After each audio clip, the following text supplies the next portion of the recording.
Hello, friends. Happy Tuesday.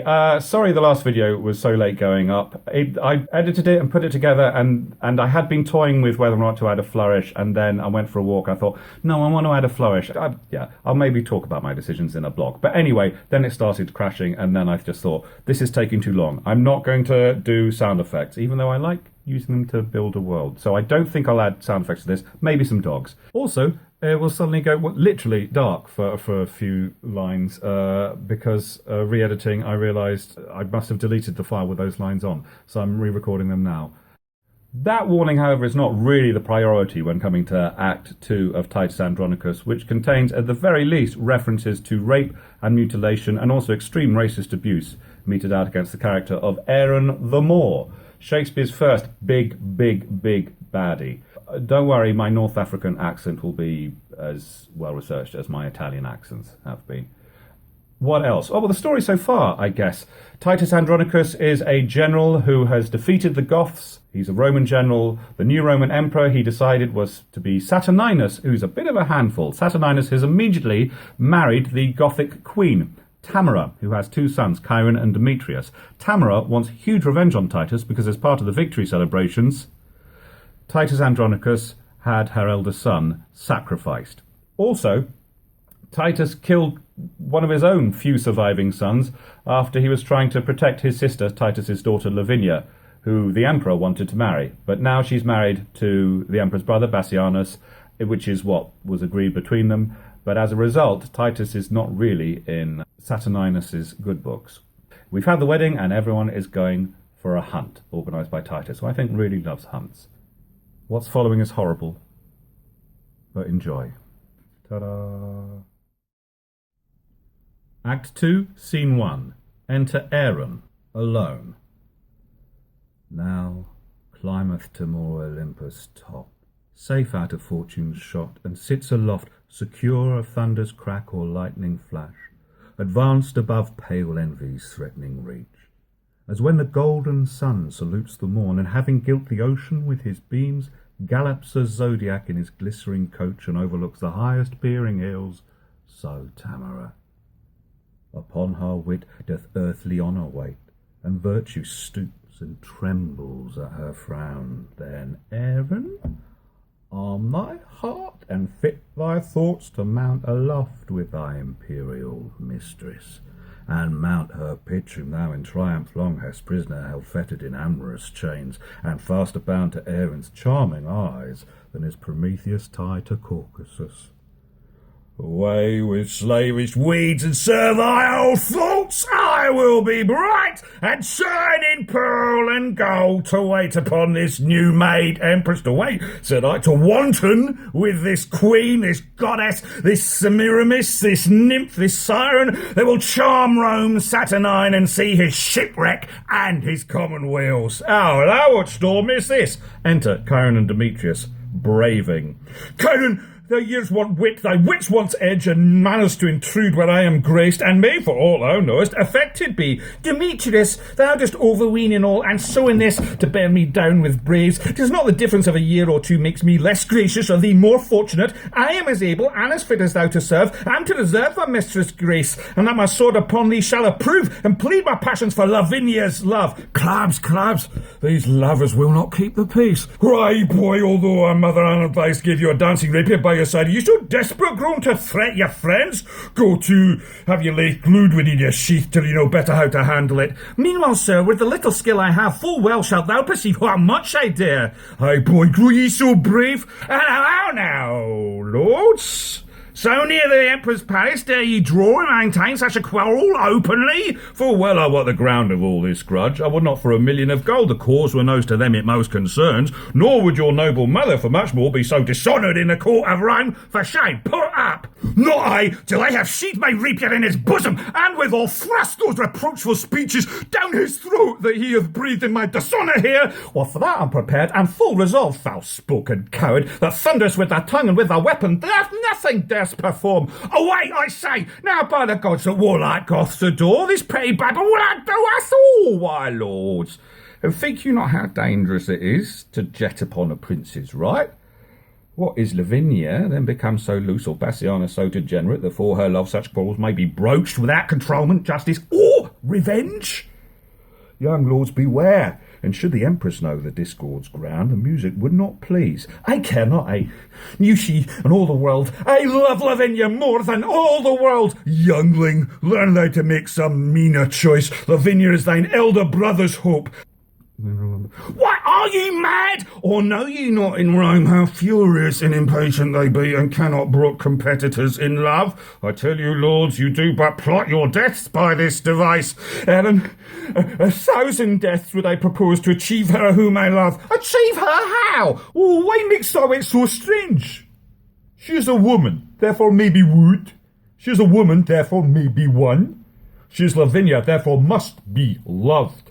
What man more water glideth by the mill than what the miller of, and easier is of a cut loaf to steal a shive. We know, though Bassianus be the emperor's brother, better than he have worn Vulcan's badge.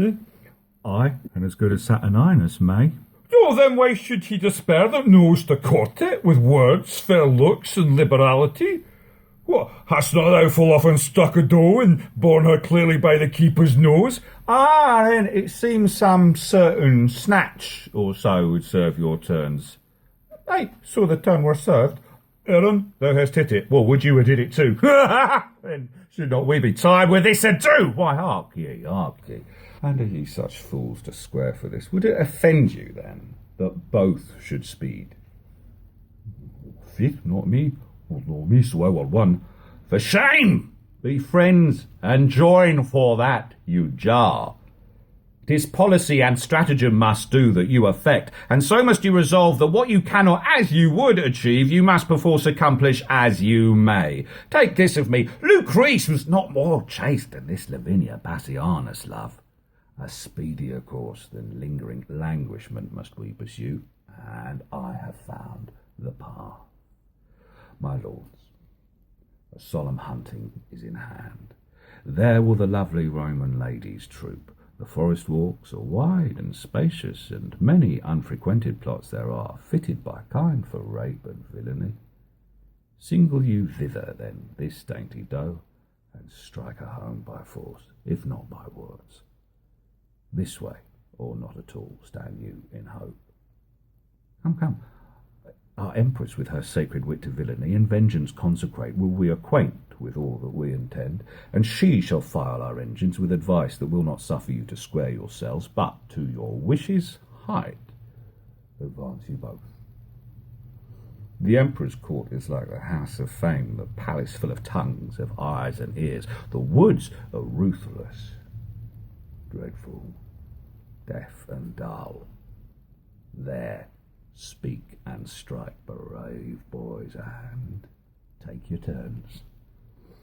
There serve your lust, shadowed from heaven's eye, and revel in Lavinia's treasury. They counsel that smells of no cowardice. Sit thus out nefus, till I find a stream to cool this heat, a charm to calm these fits. Per stygia, per manes, vehor. Excellent. Scene 2. Enter Titus Andronicus and his 3 sons, Quintus, Lucius, and Marcius, and Marcus, his brother, making a noise with hounds and horns.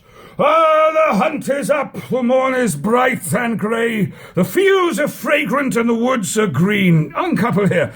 Let us make a bay and wake the emperor and his lovely bride, and rouse the prince, and ring a hunter's peal, that all the court may echo with the noise.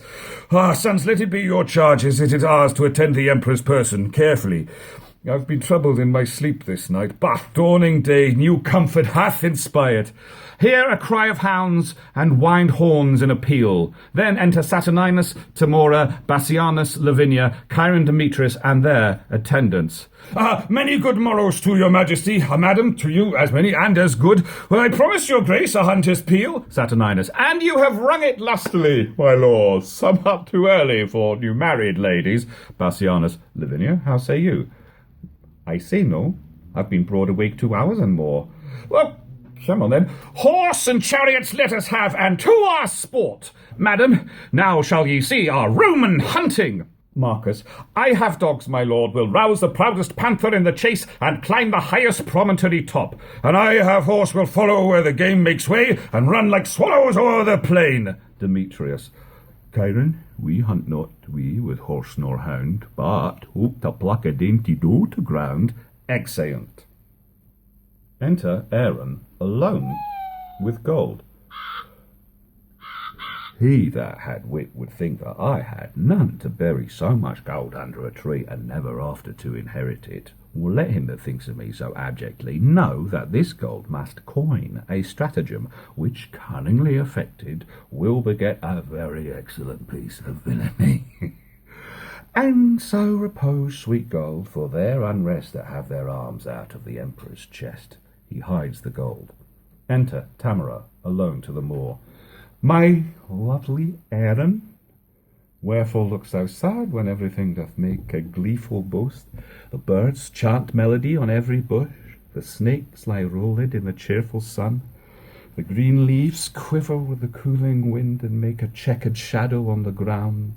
Under their sweet shade, Aaron, let us sit, and whilst the babbling echo mocks the hounds, replying shrilly to the well-tuned horns, as if a double hunt were heard at once, let us sit down and mark their yellowing noise, and after conflict such as was supposed the wandering prince and Dido once enjoyed, when with a happy storm they were surprised and curtained with a counsel-keeping cave, we may, each wreathed in the other's arms, our pastimes done, possess a golden slumber, whilst hounds and horns and sweet melodious birds be unto us as is a nurse's song of lullaby to bring her babe asleep. Madam, though Venus govern your desires, Saturn is dominator over mine. What signifies my deadly standing eye? My silence and my cloudy melancholy, my fleece of woolly hair that now uncurls, even as an adder when she doth unroll to do some fatal execution? No, madam, these are no venereal signs. Vengeance is in my heart, death in my hand, blood and revenge are hammering in my head. Hark, Tamara, the empress of my soul, which never hopes more heaven than rests in thee. This is the day of doom for Bassianus. His Philomel must lose her tongue today. Thy sons make pillage of her chastity and wash their hands in Bassianus' blood. Seest thou this letter? Take it up, I pray thee, and give the king this fatal plotted scroll. Now, question me no more. We respite. Here comes a parcel of our hopeful booty, which dreads not yet their lives' destruction. Entered Bassianus and Lavinia. Oh, my sweet Moor, sweeter to me than life. No, mum, great empress, Bassianus comes. Be cross with him, and I'll go fetch thy sons to back thy quarrels, whatsoe'er they be. Who have we here? Rome's royal empress, unfurnished of her well-beseeming troop? Aaron exits. Or is it Diane, habited like her, who hath abandoned her holy groves to see the general hunting in this forest? Saucy controller of my private steps! Had I the power that some say Dian had, thy temples should be planted presently with horns, as was Ectaean's, and the hounds should drive upon thy new transformed limbs, unmannerly intruder as thou art. Under your patience, gentle empress, 'tis thought you have a goodly gift in horning, and to be doubted that your Moor and you are singled forth to try experiments. Jove shield your husband from his hounds today. 'Tis pity they should take him for a stag. Believe me, queen, your swart Cimmerian doth make your honour of his body's hue, spotted, detested, and abominable. Why are you sequestered from your train, dismounted from your snow-white goodly steed, and wandered hither to an obscure plot, accompanied but with a barbarous Moor, if foul desire had not conducted you? And, being intercepted in your sport, great reason that my noble lord be rated for sauciness. I pray you, let us hence, and let her joy her raven-coloured love. This valley fits the purpose passing well. The king my brother shall have note of this. I, for these slips have made him noted long. Good king, to be so mightily abused. Why have I patience to endure all this? Enter Chiron and Demetrius. How now, dear sovereign and our gracious mother, why doth your highness look so pale and wan? Have I not reason, think you, to look pale? These two have ticed me hither to this place, a barren, detested vale, you see it is. The trees, though summer, yet forlorn and lean, overcome with moss and baleful mistletoe. Here never shines the sun, here nothing breeds, unless the nightly owl or fatal raven. And when they showed me this abhorred pit, they told me here at dead time of the night 1,000 fiends, 1,000 hissing snakes, 10,000 swelling toads, as many urchins would make such fearful and confused cries as any mortal body hearing it should straight fall mad, or else die suddenly. No sooner had they told this hellish tale, but straight they told me they would bind me here unto the body of a dismal ewe and leave me to this miserable death. And then they called me foul adulteress, lascivious Goth, and all the bitterest terms that ever ear did hear to such effect. And had you not by wondrous fortune came, this vengeance on me had they executed, revenge it as you love your mother's love, or be ye not henceforward called my children. This is a witness that I am thy son. He stabs Bassianus. And this for me, struck honour to show my strength. Chiron stabs Bassianus, who dies. Tamora turns to Lavinia. I come, Semiramis, nay, barbarous Tamora, for no name fits thy nature but thine own. Give me the poniard. You shall know, my boys, your mother's hand shall right your mother's wrong. Oh, stay, madam. Here is more belongs to her. First thresh the corn, then after burn the straw. This minion stood upon her chastity, upon her nuptial vow, her loyalty, and with that quaint hope braves your mightiness. And shall she carry this unto her grave? And if she do, I would I were an eunuch. Drag hence her husband to some secret hole, and make his dead trunk pillow to our lust. But when ye have the honey ye desire, let not this wasp outlive us both to sting. Oh, I want ye, madam. We will make that sure. Come, mistress, now perforce we will enjoy that nice preserved honesty of yours. Oh, Tamora, thou bearest a woman's face. I will not hear her speak. Away with her. Sweet lords, entreat her. Hear me but a word. Listen, fair madam. Let it be your glory to see her tears, but be your heart to them as unrelenting flint to drops of rain. When did the tiger's young ones teach the dam? Oh, do not learn her wrath. She taught it thee. The milk thou suck'st from her did turn to marble. Even at thy teat thou hadst a tyranny. Yet every mother breeds not sons alike. Kynon, do thou entreat her show a woman's pity. What, wish to have me prove myself a bastard? 'Tis true, the raven doth not hatch a lark, yet have I heard, oh, could I find it now, the lion, moved to pity, did endure to have his princely paws pared all away. Some say that ravens foster forlorn children, though whilst their own birds do famish in their nests. Oh, be to me, though thy hard heart say no, nothing so kind, but something pitiful. I know not what she means. Away with her. Oh, let me teach thee for my father's sake, that gave thee life when well he might have slain thee. Be not obdurate, open thy deaf ears. Hadst thou in person there offended me, even for his sake am I pitiless. Remember, boys, I poured forth tears in vain to save your brother from the sacrifice, but fierce Andronicus would not relent.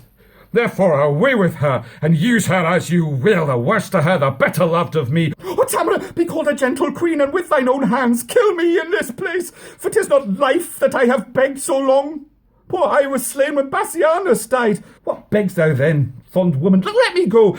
'Tis present death, I beg, and one thing more, that womanhood denies my tongue to tell. Oh, keep me from their worse than killing lust, and tumble me into some loathsome pit when never man's eye may behold my body.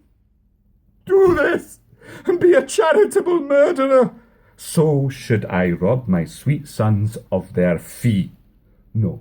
Let them satisfy their lust on thee. Away, for thou hast stayed us here too long. No grace, no womanhood, oh beastly creature, the blotted enemy to our general name, confusion full. Nay, then I'll stop your mouth. To Demetrius, bring thou her husband. This is the hole where Aaron bid us hide him. Demetrius and Chiron cast Bassianus' body into the pit and cover the mouth of it with branches, then exeunt, dragging Lavinia. Farewell, my sons. See that you make her sure. Now let my heart no merry cheer indeed till all the Andronici be made away. Now will I hence to seek my lovely moor, and let my spleenful sons this trull deflower. Exit. Enter Aaron with Quintus and Marcius, two of Titus' sons.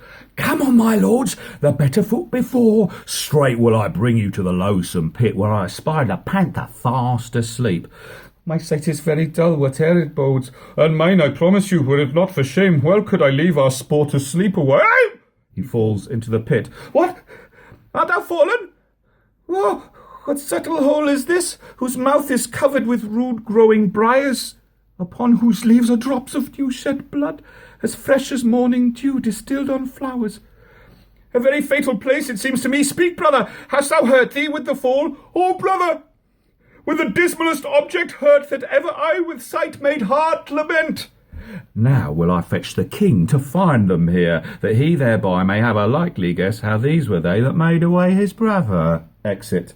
Why dost thou comfort me and help me out from this unhallowed and blood-stained hole? I am surprised with an uncouth fear. A chilling sweat o'erruns my trembling joints. My heart suspects more than mine eye can see. What a proof thou hast a true divining heart! Aaron and thou, look down into this den and see a fearful sight of blood and death. Well, Aaron's gone, and my compassionate heart will not permit mine eyes once to behold the thing whereat it trembles by surmise. Oh, tell me who it is, for ne'er till now was I a child to fear I know not what. Lord Bassianus lies betrayed in blood all on a heap, like to a slaughtered lamb in this detested, dark, blood-drinking pit.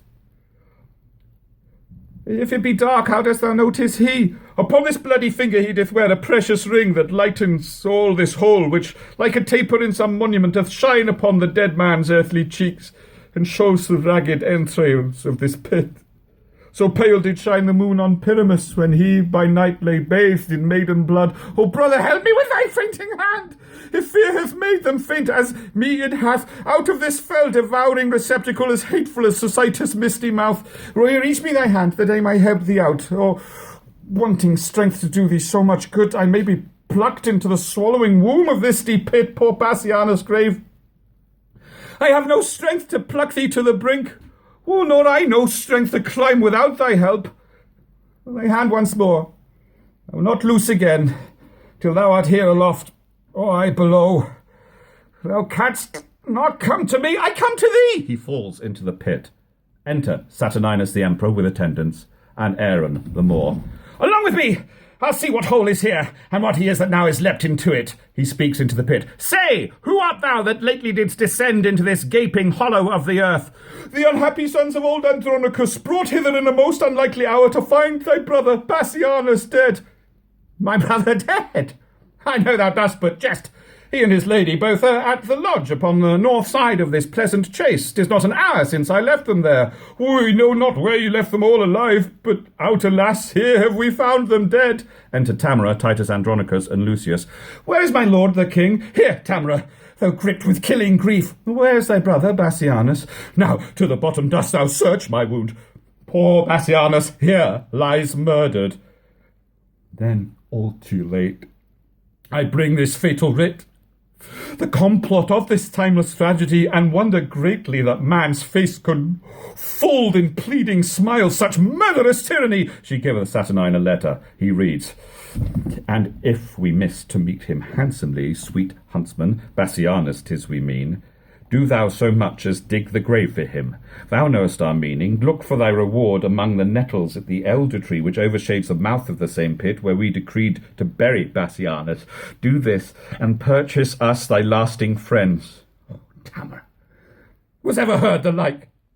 This is the pit, and this the elder tree. Oh, look, sirs, if you can find the huntsman out that should have murdered Bassianus here. My gracious lord, here's a bag of gold. Saturninus to Titan. 2 of thy whelps, fell curs of bloody kind, have here bereft my brother of his life. Sirs, drag them from the pit unto the prison, and there let them bide until we have devised some never heard of torturing pain for them.